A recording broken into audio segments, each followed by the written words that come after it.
I start with a declaration of interest. I appeared for Auswide Constructions, the defendant in this matter. This particular judgment was an interlocutory judgment, so a judgment on a preliminary issue, not the final judgment in the dispute. The dispute was about the ownership of a boat, which a fraudster had sold to Auswide and then sold to Mr. Rich, so both Auswide and Rich were claiming to own the boat. Mr. Rich was representing himself. Self-representation is really tough. Mr. Rich asked for Mr. Stephen O'Rourligan to act as his lay advocate in the trial. In other words, to represent him.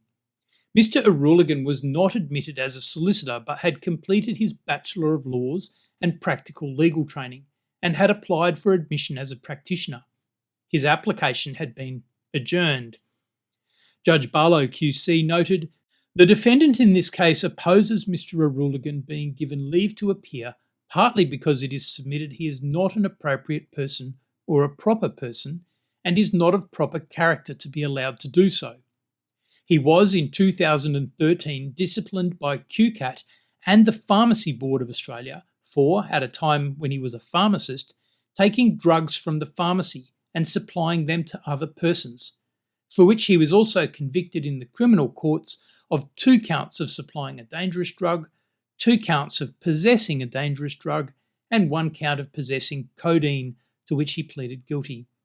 He was sentenced to 18 months imprisonment with a non-parole period of 6 months, and he was released from custody on the 23rd of July 2012.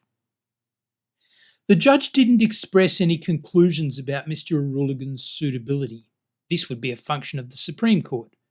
He did allow Mr. O'Rourligan to act as a Mackenzie friend, someone who assists a self-represented litigant without advising them. However, during the trial itself, Judge Barlow became concerned that Mr. O'Rourligan was giving legal advice. He asked the Queensland Law Society to look into it, and in late 2021, the Supreme Court issued an injunction against Mr. O'Rourligan practicing law while not admitted. As of the date of this video, he does not appear on the roll of solicitors.